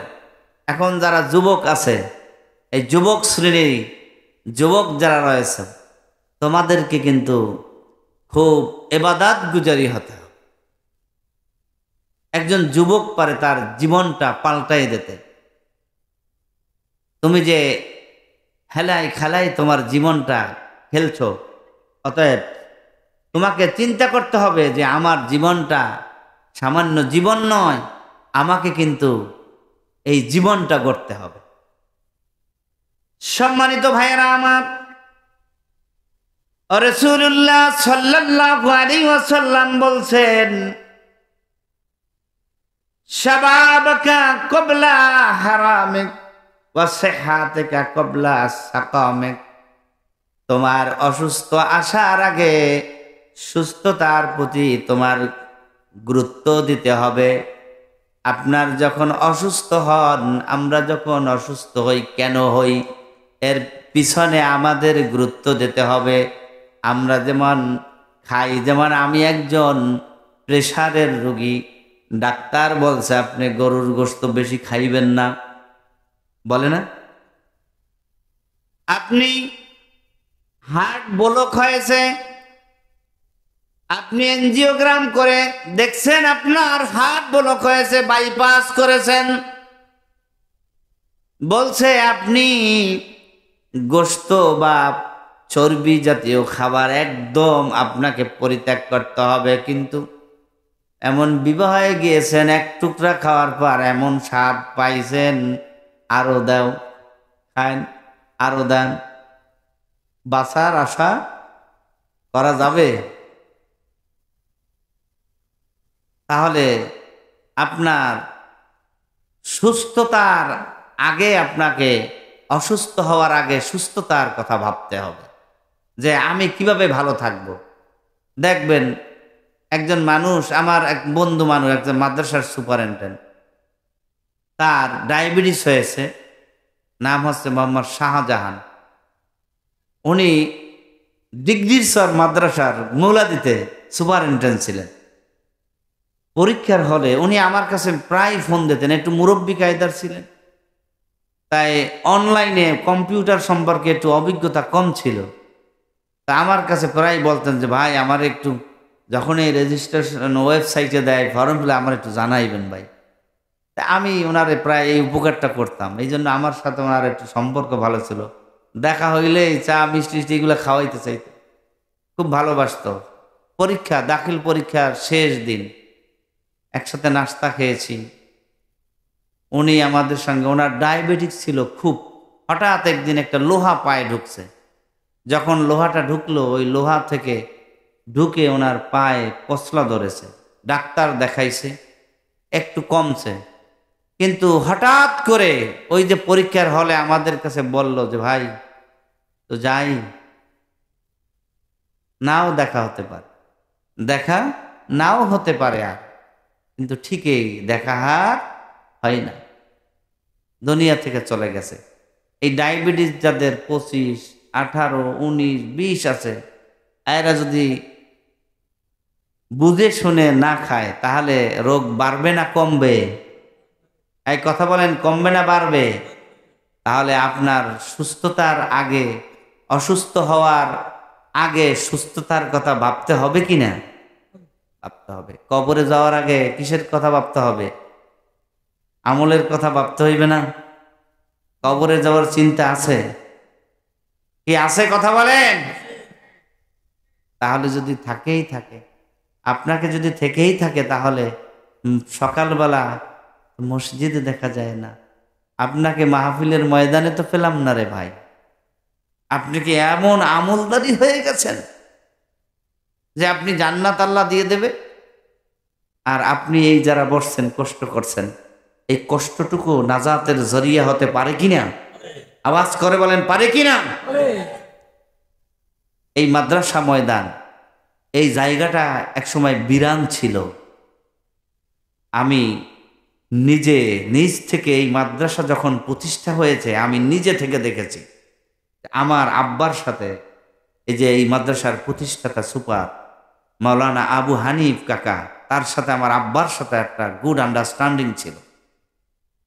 তারা আমাদের বাড়ি যাইতেন, আমাদের বড় ঘরে আব্বার সাথে বসতেন, খাটের উপর আলোচনা করতেন এই মাদ্রাসা কিভাবে করা যায়, কোথায় যায়। আব্বা খুব পারদর্শী ছিল, এনরাও খুব খুব উদ্যোগী মানুষ ছিল। উদ্যোগী না হলে, সাহস না থাকলে এই প্রতিষ্ঠান হয়? দিনই প্রতিষ্ঠান খুলেছে, এটা নিজের কোনো স্বার্থ না, দিনই প্রতিষ্ঠান। সেখানে কোরআন হাদিসের শিক্ষা দেওয়া হয়, এলমে দ্বীনের শিক্ষা দেওয়া হয়, ঠিক কিনা? কিন্তু এই দ্বীনের শিক্ষা আপনার আমার সন্তানগুলো পাচ্ছে কিনা? কথা বলেন, পাচ্ছে কিনা? এটা সৎকায়ে জারিয়ার কাজ। এটা কিয়ামতের আগ পর্যন্ত এই প্রতিষ্ঠান ধ্বংস হবে না।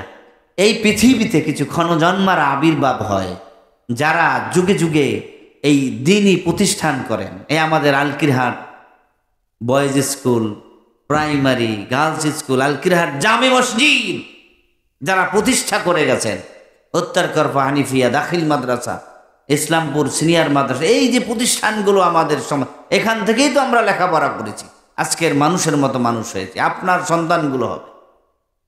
এখানে অনেক ত্যাগ রয়েছে, অনেক ঘাম ঝরেছে এই প্রতিষ্ঠানগুলো করতে।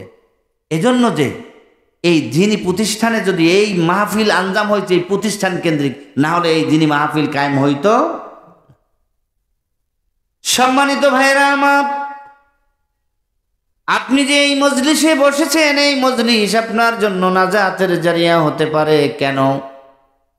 আল্লাহ রসুল বলেছেন, قال رسول الله صلى الله عليه وسلم إذا مررتم برياض الجنة فارتعوا।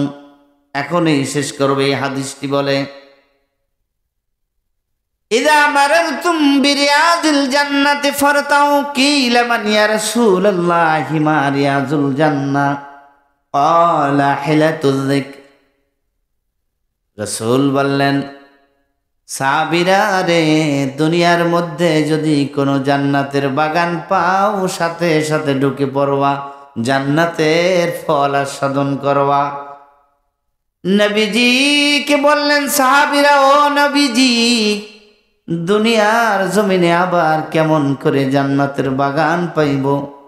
রাসূল বললেন, যেই জমিনটায় আল্লাহর জিকির হয়, আল্লাহর কোরআনের কথা হয়, যেই জায়গাটায় আল্লাহ আল্লাহ রসুলের আলোচনা হয়, ওই জায়গাটা সাধারণ কোনো জায়গা নয়, ওই জায়গাটা জান্নাতের বাগান। সুবহানাল্লাহ।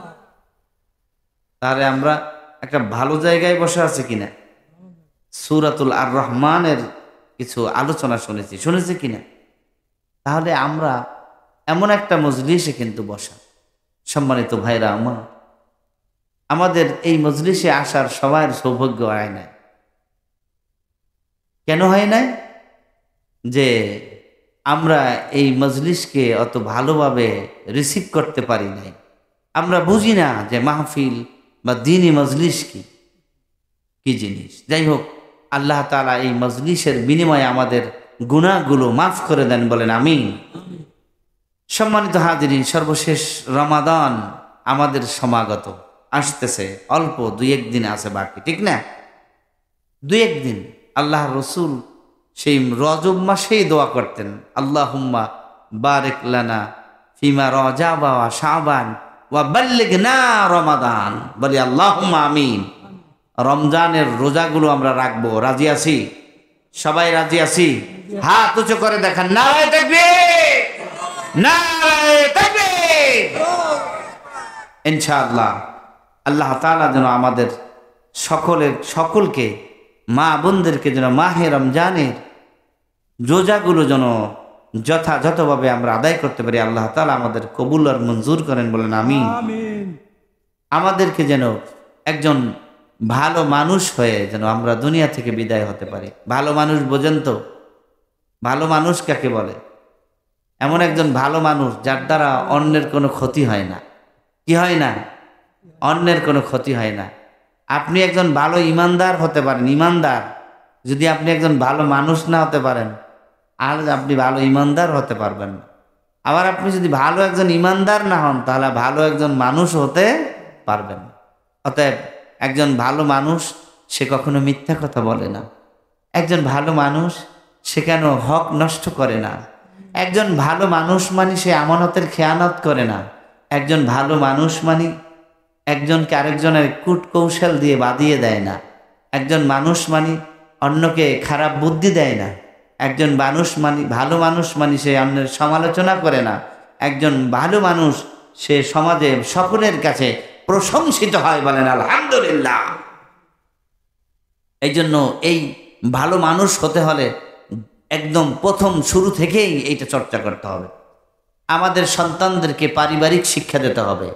আপনারা সন্তানদের পরিবার থেকে শিক্ষা দেন না। একটা সন্তান ছোট্ট থেকেই ও কিন্তু যদি খারাপ আচরণ করে, ওকে সাথে সাথে আপনি সেই আচরণগুলো থামিয়ে দেবেন, ওকে শিক্ষা দিয়ে দেবেন। ছোট্ট থেকেই নামাজের অভ্যাস করবেন, আদব কায়দা শিক্ষা দিবেন, তাহলে ও বড় হয়ে আর বেয়াদব হবে না। এই মাইকের আওয়াজ যতদূর যায়, আপনারা যারা শুনতেছেন, আপনাদের সন্তানগুলোকে পারিবারিক শিক্ষা দিতে হবে। আমাদের সমাজে পুঁথিগত বিদ্যায় অনেক বড় বড় পিএইচডি হোল্ডার আছে, আছে না? বড় বড় ইঞ্জিনিয়ার আছে, বুয়েট থেকে পাশ করে সরকারি বড় ইঞ্জিনিয়ার হয়েছে। যেই কনস্ট্রাকশনের কাজে গেছে, রডের বদলে বাঁশ দিয়ে দিয়েছে, ঠিক কিনা? বড় এমবিবিএস ডাক্তার, বড় জায়গায় তার পদচারণা। সে 10,000 টাকার অপারেশনে 1 লাখ টাকা চেয়ে বসে আছে। এরকম আছে না? নাই। এরা ডাকাত, এরা ভালো মানুষ না। তার পুঁথিগত বিদ্যা আছে কিন্তু নৈতিক শিক্ষার অভাব আছে। এই জন্য সকলকে ভালো মানুষ হতে হবে। মুরব্বীদের খেদমত, মুরব্বীদের সম্মান আমাদের সমাজ থেকে উঠে গেছে রে ভাই। মুরব্বীদেরকে সম্মান শিখাতে হবে, ঠিক আছে? ওস্তাদদের কদর শিখাতে হবে। ওস্তাদদের আমরা কদর করতে জানি না, ওস্তাদের সঙ্গে দুর্ব্যবহার করি ছাত্ররা। কিন্তু তুমি মনে রেখো, তোমার সফলতা ওই ওস্তাদের হাতে। একজন মা তার সন্তানকে জন্ম দেয়, কিন্তু সুশিক্ষায় শিক্ষিত করে কে? ওস্তাদ, শিক্ষক। এই শিক্ষকের সম্মান দেখাতে হবে। তুমি যদি সেই সম্মান দেখাতে না পারো, তাহলে তুমি কখনো তোমার অভীষ্ট লক্ষ্যে পৌঁছতে পারবে না, বলে গেলাম। যাই হোক, আল্লাহ তাআলা আমাদের আজকের এই আলোচনা যারা শুনলাম এবং বললাম, আল্লাহ তাআলা ভুলগুলো ক্ষমা করে আমাদের এই আমল অনুসারে চলার এবং বলার তৌফিক দান করেন, বলেন আমিন। আমাদেরকে আমল করার মতো আল্লাহ তাআলা আমাদেরকে কবুল আর মঞ্জুর করুন, বলেন আমিন। আমিন আমিন। ওয়া আখিরুদ দাওয়ানা আনিল হামদুলিল্লাহি রাব্বিল আলামিন। আসসালামু আলাইকুম ওয়া রাহমাতুল্লাহি ওয়া বারাকাতুহু।